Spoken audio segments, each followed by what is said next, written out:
6 दिवसाचं वय होतं त्यावेळेला पूतना मारली भगवंताने. पूतनेचं शरीर 6 कोसाचं पडलेलं, वय 6 दिवसाचं, आणि मारून टाकली पूतना. तिचा अंत्यविधी केला. एकत्रित जाळता आलं नाही म्हणून तुकडे तुकडे करून तिचा अंत्यविधी केला. सुवर्ण नाही.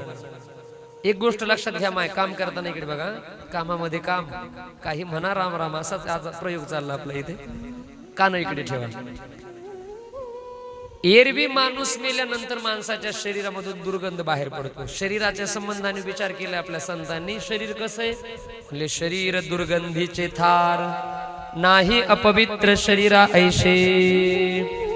शरीर हे जर दुर्गंधीचं थार असेल तर मेल्यानंतर ज्या वेळेला माणसाच्या शरीरामधून प्राण निघून जातो तर त्यावेळेला माणसाचं शरीर हे दुर्गंधी सोडत असतं. म्हणून तर लवकर अंत्यविधी करावा लागतो, बरोबर ना. सडायला सुरुवात होते शरीर आणि घाण बाहेर पडते. इथे पूतनेचं शरीर मेल्यानंतर ज्या वेळेला जाळलं ना गोकुळातल्या लोकांनी, त्यावेळेला तिच्या शरीरामधून मेलेल्या दुर्गंध नाही, तिच्या शरीरातून सुगंध बाहेर पडला. वर्णन आहे भागवत. बरं का घडलं असं उलट? असं होत नाही ना. एरवी तर माणसाच्या शरीरातून दुर्गंध बाहेर पडतो, सुगंध कसा पडला असेल? त्याचं कारण आहे का? भागवतकार वर्णन करतात की तो सुगंध थेट कंसापर्यंत जाऊन पोहोचला. कंस सहकार्याला विचारतो, अरे हे जे सुगंध एवढा कुठून येतोय? कुणी अत्तर विकायला आला का काय गावात आपल्या? कसा काय येतो सुगंध? परफ्यूम घेऊन आलं का काय कुणी विकायला आपल्या गावात? सहकारी म्हणले हे अत्तर किंवा सुगंध फुलाचा किंवा परफ्यूम असं काही नाही. म्हणले कशाचा येतोय? म्हणले तुम्ही जे खेळणं पाठवलं होतं ना तुमच्या भाच्याला, जी बाहुली पाठवली होती ना, पूतना नावाची बाहुली, म्हणले तिचं काय झालं? म्हणले मारली तुमच्या भाच्याने, तिला जाळलंय आणि तिच्याच शरीरामधून सुगंध बाहेर पडलाय. कसं काय? तर तिच्याच शरीरामधून सुगंध यासाठी येत होता कारण तिच्या शरीराला मरताना स्पर्श झाला होता देवाचा. स्पर्श कोणाचा झाला? शरीराला तिच्या देवाचा स्पर्श झाल्यामुळे मेल्यानंतरही तिच्या शरीरातून सुगंध बाहेर पडला. म्हणून आहे का, हे झालं मृत शरीराच्या संबंधाने. पण तात्विक आणि याच्या पाठीमागचा सिद्धांत असा आहे, आपल्यालाही जर वाटतंय आपल्या जीवनाचा सुगंध दरवळावा तर मग आपल्याही जीवनाला कुठेतरी देवाचा स्पर्श होणं अपेक्षित आहे. देवाचा स्पर्श जर आपल्या जीवनाला झाला तर आपला देखील सुगंध अनेक वर्षापर्यंत या पृथ्वी तलावरती दरवळेल. कसा दरवळेल? आपल्या सगळ्यांमधलं उदाहरण आहे, आपल्या तुमच्या मधलंच उदाहरण, आपल्या गावामध्ये असलेल्या महान संत असणाऱ्या श्री संत काशीबाई, बरोबर ना. काशीबाईने महिन्याची वारी केली पंढरपूरची. वर्णन असे की काशीबाईंना देखील पांडुरंगाने बऱ्याच वेळेला दर्शन दिलंय, स्पर्श झालाय त्यांच्या जीवनाला पांडुरंगाचा. परिणामी आजही त्यांच्या कर्तृत्वाचा आणि त्यांच्या आशीर्वादाचा सुगंध तुमच्या माझ्या पर्यंत आलाय. तो गावामध्ये दरवळतोय. उत्सव साजरे करतो दरवर्षी आपण काशीबाईचे. आणि पुढे चंद्र सूर्य असेपर्यंत आपल्या पुढच्या पिढ्या, अनेक पिढ्या त्या गावामध्ये असलेल्या काशीबाईचा उत्सव साजरा करतीलच, बरोबर ना.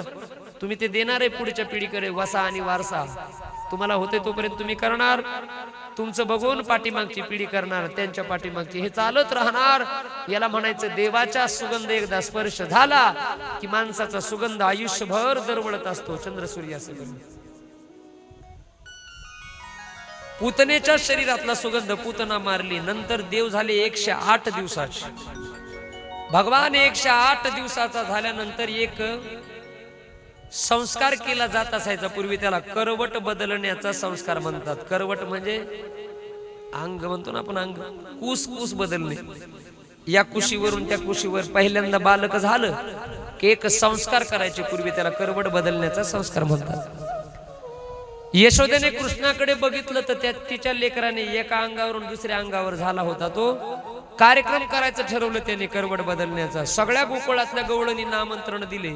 अरे या माझ्या लेकराचा कार्यक्रम आहे. हळदी कुंकवाचा कार्यक्रम ठेवला वाड्यात. गच्च भरला वाडा. सगळ्या गवळणी मैत्रिणी आल्या. माय लक्ष द्या, ज्याच्यासाठी कार्यक्रम केला त्याच कृष्णाला वाड्यात जागाच राहिली नाही शिल्लक. सगळ्या गच्च भरल्या मैत्रिणी, तिच्या गप्पा गोष्टी, हळदी कुंकू, चहा पाणी सुरू. कुठं ठेवावं कृष्णाला म्हणून काय केलं तिने, अंगणामध्ये गेली तर अंगणामध्ये एका झाडाखाली एक छकड, छकड म्हणजे छोटी गाडी असते ना गाडी, ती गाडी दिसली तिला. ती गेली धावत, त्या गाडीला तिने बांधला झोका, झोळी बांधली झोळी. त्याच्यामध्ये टाकलं कृष्णाला, त्याला झोपी घातलं, ती गेली वाड्यात मैत्रिणी बरोबर गप्पा मारायला. नेमकं त्याच वेळेला तो गाडीच्या रूपाने तिथं शकटासूर नावाचा दैत्य आलेला होता, कंसाने पाठवलेला.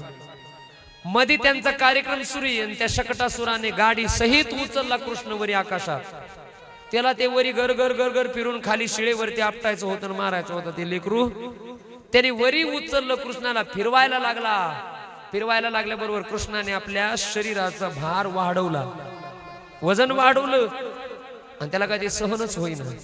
सरते शेवटी फिरवत असताना एक लात दिली त्याच्या मस्तकावर त्या दैत्याच्या कृष्णाने.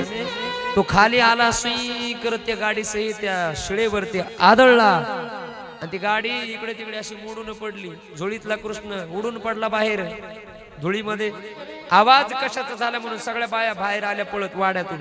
बघितलं तर तो दैत्य मरून पडलेला, कृष्ण झोळीतून बाहेर धुळीमध्ये माखलेला धावत गेली. यशोदा उचललं त्याला. परत म्हाताऱ्या बाया, कळत नाही, अक्कल नाही, कुठं ठेवते, मैत्रिणी बरोबर गप्पा मारते, पुन्हा लागली रडायला.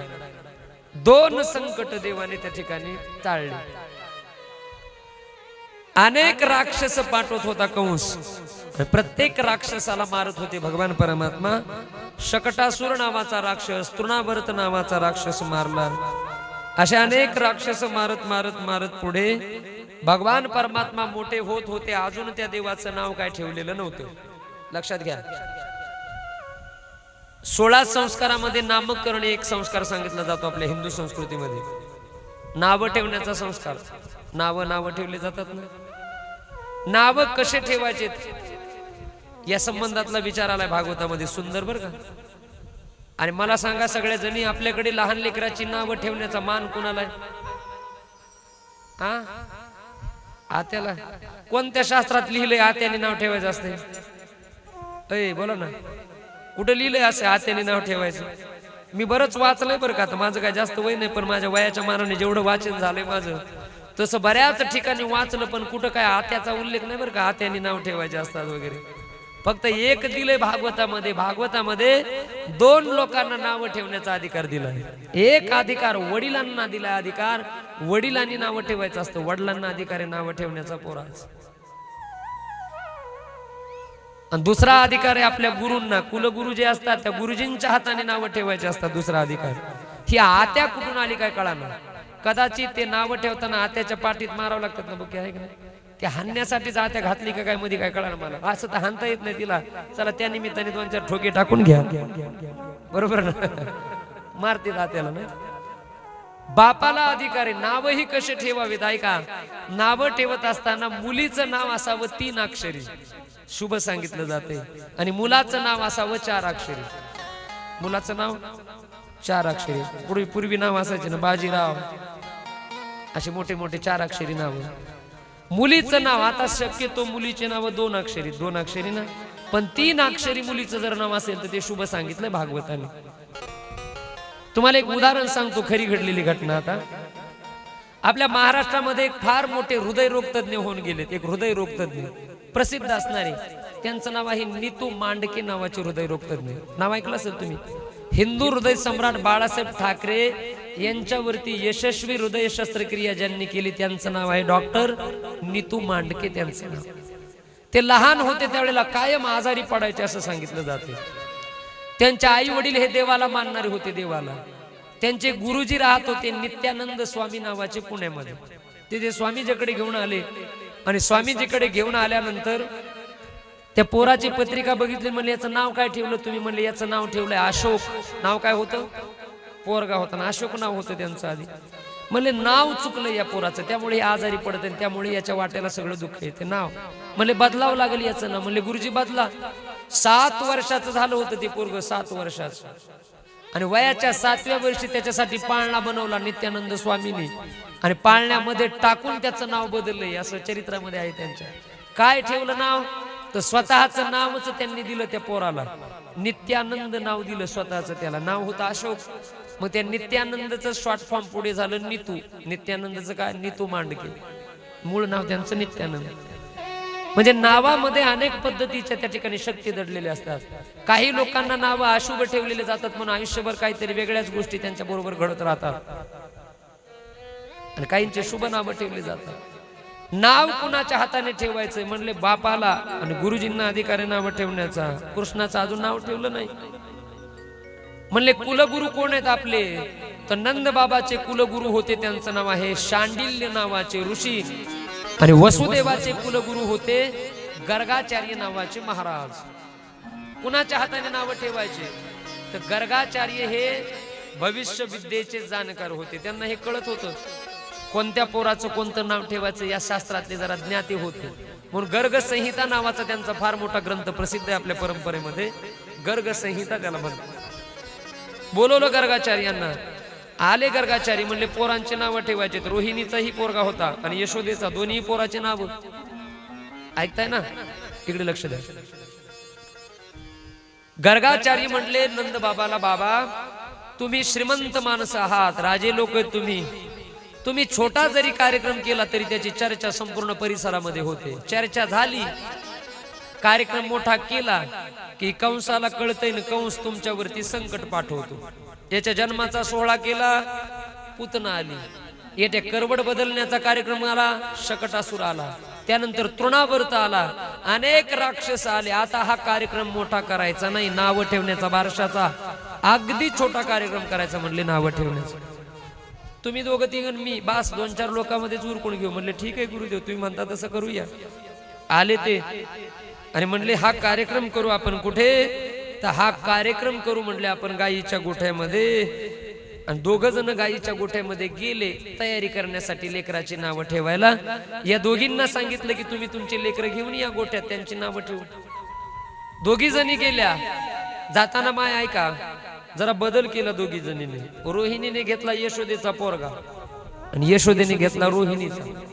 बदला बदल केलेली अकराची. गेल्या 2 जणी. त्यांनी विचार केला, बघू म्हटले हे महाराज किती हुशार आहे, हे महाराज ओळखतं का आपले लेकरं. घेतले कडीवर दोन्ही लेकरं, गेल्या गोठ्यामध्ये. समोर ते तयारी करून बसलेले होते, 2 पाट मांडलेले, 2 जण बसलेले. शेजारी पाण्याचे असे मोठे ड्रमच्या ड्रम भरलेले. 2 जणी पुढे बसल्या की समोर असलेल्या ठेवलेल्या पाटावरती, चौरंगावरती असं धरलं दोघांना.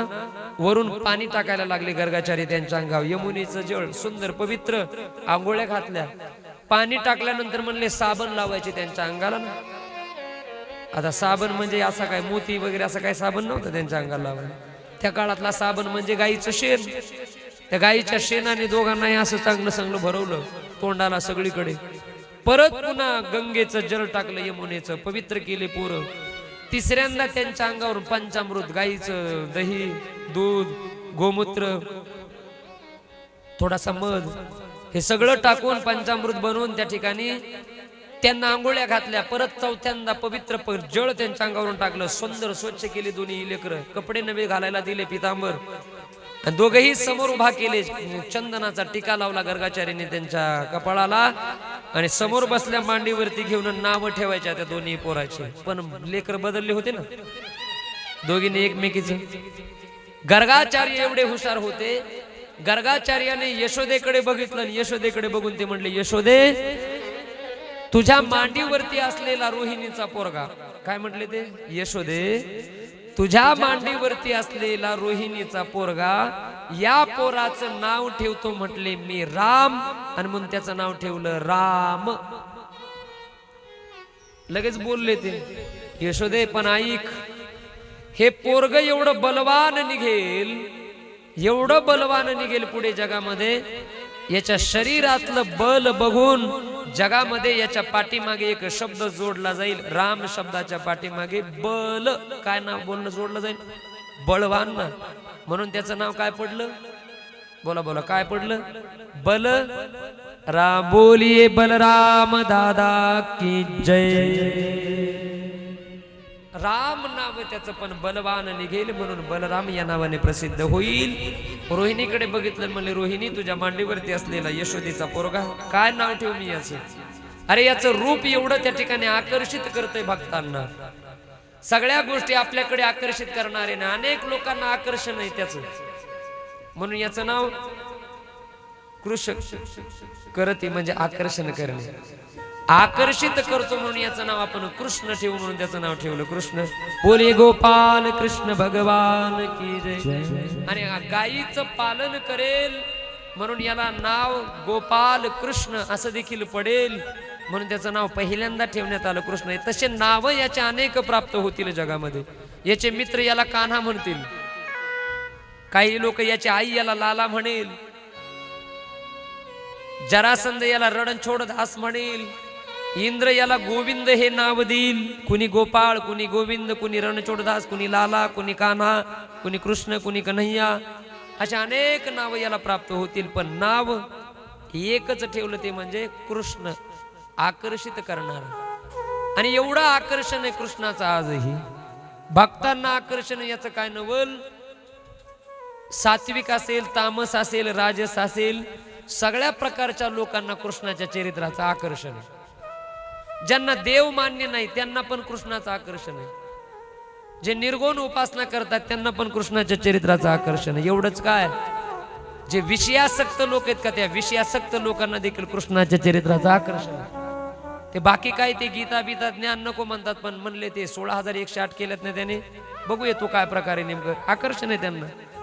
म्हणजे हर एक माणसाला, काही लोकांना त्याच्या ज्ञानाचं, काही लोकांना त्याच्या वागण्याचं, काही लोकांना त्याच्या पराक्रमाचं, प्रत्येक गोष्टीचं आकर्षण असणारा कृष्ण आहे तो आमचा या जगामध्ये. नाव ठेवलं त्याचं कृष्ण, दोघांचीही नाव ठेवण्यात आले. आणि तो भगवान परमात्मा हळूहळू मोठा मोठा होत होत गेला. अनेक असणारे चरित्र त्या देवाचे आहेत. आज आपल्याला जी चरित्र कथा करायची आहे त्या देवाची, तो चरित्र कथा म्हणजे इंद्राचा गर्भहरण केलेली जे चरित्र आहे भगवान परमात्म्याचं, त्या चरित्राला या ठिकाणी प्रारंभ करूया. बोलिये गोपाल कृष्ण भगवान की जय. भगवान परमात्म्याने इंद्राचं गर्भहरण केलेली एक लीला आहे, त्यालाच गोवर्धन पूजेची लीला म्हणतात. माय लक्ष द्या, गोकुळामध्ये दिवाळीच्या वेळेला जरा गडबड चालायला बघायला मिळाली कृष्णाला. दिवाळीचा जो असतो ना पाडवा, दिवाळीच्या वेळेला सगळ्या गोकुळातल्या गवळणी नवीन नवीन पदार्थ बनवत आहेत. गोपाळ कसली तरी लगबग त्यांची तयारी चाललेली बघायला मिळाली. एक दिवशी सकाळी उठले भगवान परमात्मा, आणि उठल्याबरोबर आई कुठे, आई कुठे म्हणले, तर म्हणले आई गेली तुझी किचन रूम मध्ये. बाबा कुठे, तर बाबा चौकामध्ये त्यांची सगळे मित्रमंडळी बसलेले, समोर आसनावरती बसलेले नंद बाबा, आणि गप्पा गोष्टी सुरू आहेत, त्यांचं नियोजन चाललंय. कृष्ण सकाळी उठलेला, 7 वर्षाचं वय. किती वर्षाचं? 7 वर्षाचं वय कृष्णाचं. डोळे चोळत चोळत गेला बापाकडे आणि डायरेक्ट जाऊन बापाच्या मांडीवर बसला कृष्ण. सगळे लोक मोठे प्रतिष्ठित बसलेले आजूबाजूला, आणि हे लेकरू उठलं तसं आलं बापाच्या मांडीवर. आणि हळूच बापाला विचारते, बाबा कशाची तयारी करायला लागली तुम्ही, कशाचं नियोजन चाललंय? आता हे लेकरू आलंय, प्रतिष्ठित माणसं बसलेले, राग आला नंद बाबाला. त्यांनी उचलला असं, खाली आदळलं. पण म्हणलं इथून मी बसलोय कुठं, तू काय विचारायला लागला, काय? राग आला त्यांना, दिला हाकलून. ते काय बाप सांगे ना कशाची तयारी चालली. ते तसे डोळे चोळत रडत रडत गेलो कृष्ण. किचन रूम मध्ये आई स्वयंपाक बनवत होती. आईकडे गेला, आई काहीतरी करत होती, तिच्या पदराला धरलं, ओढला पदर. म्हणले आई, ते बाबा सांगत नाही, तू तरी सांग ना कशाची तयारी चालली, काय एवढे पदार्थ बनवताय? तिने सांगितलं, बाळा अरे हजारो वर्षापासून आपल्या गोकुळामध्ये एक परंपरा चालत आली. दरवर्षी आपण इंद्राची पूजा करतो, इंद्रयाग. आणि ते इंद्राची पूजा करण्याच्या तयारीमध्ये सगळे व्यस्त आहेत. मी पण बघ ना एवढे गोड गोड पदार्थ बनवले त्या इंद्राला देण्यासाठी, आणि तुझे बाबा पण त्याच तयारीमध्ये बसलेत. गेला धाबत धाबत कृष्ण. इकडे लक्ष द्या. आणि बापाला विचारलं, बाबा मला कळालंय तुम्ही नाही सांगितलं, पण आईने सांगितलं मला, इंद्राची पूजाची तयारी करताय तुम्ही. राग शांत झालेले नंद बाबा म्हटले, हो कृष्णा, इंद्राच्याच पूजेची तयारी करतोय. कशा करता करताय? म्हणले, तो इंद्र पाऊस पाडतो, आणि इंद्राने पाऊस पाडला की त्याच्यापासून गवत उगवतं. उगवलेल्या गवतावरती आपल्या गायी जाऊन चरतात. गायीची पोट भरले की ते चांगलं दूध देतात. त्यांनी दूध दिलं की ते आपण बाजारात विकतो, त्याच्यामध्ये आपल्याला पैसा मिळतो, आपलं घर चालतं. उपकार इंद्राचे, कारण तो पाऊस पाडतो. 7 वर्षाचा कृष्ण आपल्या बापाला म्हणतो, बाबा इंद्र कोण आपल्याला जगवणारा? प्रत्येक माणूस ज्याच्या त्याच्या कर्मानेच जगत असतो. कुणी कुणाचं पोट भरत नसते. ज्याला त्याला ज्याच्या त्याच्या कर्माची फळ भेटते. कोण इंद्र देणारा आपल्याला? तुम्हाला जर वाटतंय इंद्र पूजा केल्यामुळे पाऊस पडतोय ना, तर बाबा तुम्ही एक काम करा. तुम्हाला वाटतंय ना की तुम्ही सगळेजण इंद्राची पूजा करता म्हणून इंद्र पाऊस पाडतो, तर या वेळेला या वर्षी असं करा, अर्धे लोक पूजा करा आणि अर्धे लोक पूजा करू नका. बघूया जे लोक पूजा करतात नेमकं त्यांच्या शेतामध्ये पाऊस पडला पाहिजे, आणि जे पूजा करत नाही त्यांच्या शेतामध्ये इंद्र पाऊस नाही पडणार. जमतंय का असं? ते लहान 7 वर्षाचं लेकरू असं बोलायला लागल्यावर ते नंद बाबा म्हणले, अरे तू दिसतो केवढा, बोलतो कसा काय, तुझं बोलणंच मला कळत नाही, तू सांग म्हटले काय करायला पाहिजे. भगवान गोपाल कृष्ण म्हणले, बाबा आपल्या कर्माची फळं आपल्याला उपभोगता येत ना. जो तो माणूस ज्याच्या त्याच्या कर्माची, कोण कोणाचं पोट भरवत नसतं, ज्याला त्याला ज्याच्या त्याच्या कर्माची फळं. पूजाच जर करायची असेल तर खरे उपकार आपल्यावरती आहेत.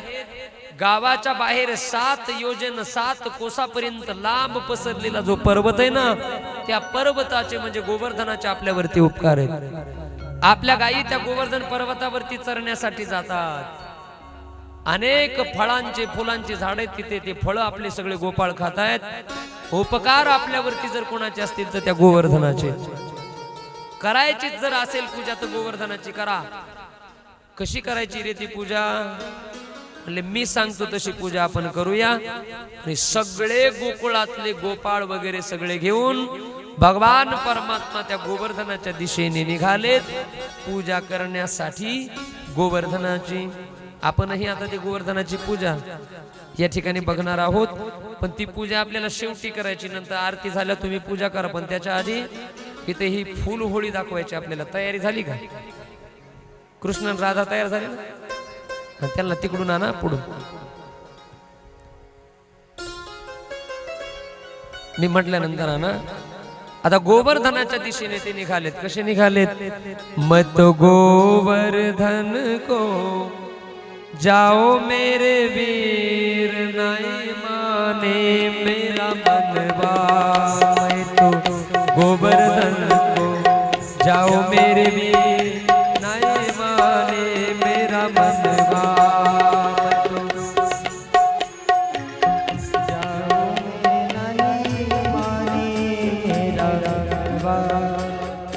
गोवर्धन